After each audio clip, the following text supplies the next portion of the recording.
Programang ito ay rated SPG, striktong patnubay at gabay ng magulang ang kailangan. Maaaring may masiselang tema, lengguwahe, karahasan, sexual, horror o droga na hindi angkop sa... Hindi po magtanong, ano po nangyari? May nakitang tao sa baba. Hindi ko nga alam kung buhay pa siya. Lo?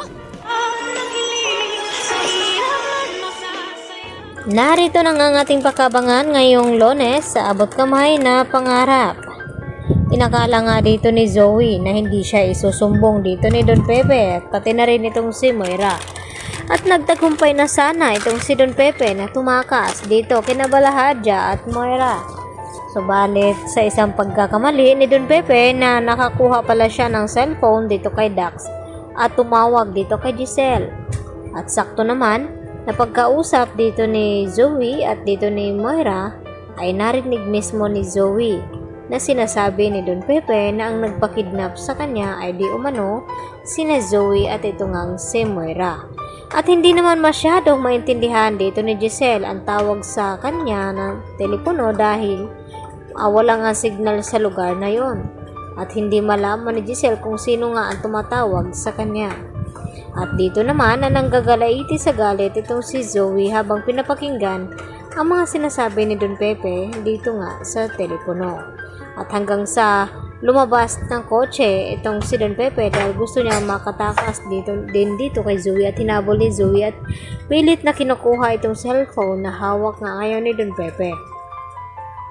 At sa hindi inasahan ay hindi sinasadya ni Zoe na maitulak ni Zoe itong si Don Pepe dito naman sa tulay kaya nahulog ito padaos-os sa baba. Kaya agad na nakonsensya itong si Zoe at hindi niya malaman kung buhay pa ba o patay na itong kanyang Lolo Pepe. Kaya hindi niya makaya ang sitwasyon na ito. Kaya agad na tumawag siya dito kay Carlos at ipinaalam na umiiyak itong si Zoe at nagtanong ito si Carlos na kung ano ang nangyari dito kay Zoe.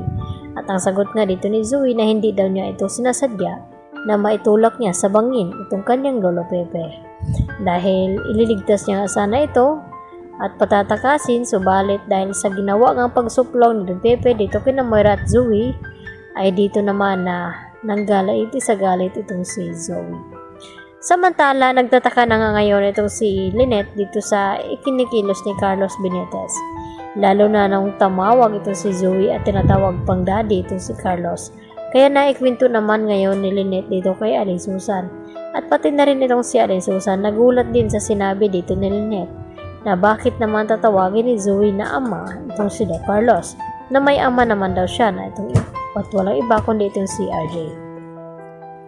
Samantala, nakatakas naman itong si Balahadja habang pinupunteriya ng mga kapulisan at hinuhuli dahil lang laban nga itong si Balahadja at may baril din siyang hawak.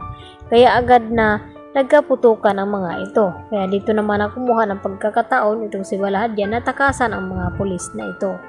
At pati na rin itong si Moira na sa likod nga ito dumaan at hindi nga napansin ng mga kapulisan.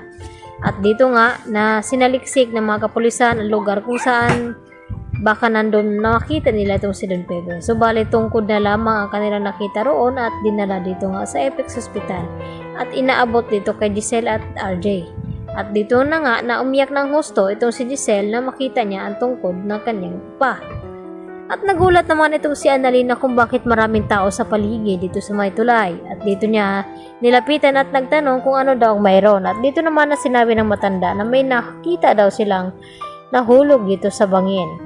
At hindi niya sure kung buhay o patay na ba daw ang matandang ito. At na pagtanto ni Annalyn nang lumapit ito kung sino ay dito naman yan na tinatawag na lolo itong nakasakay na nga sa rescue area.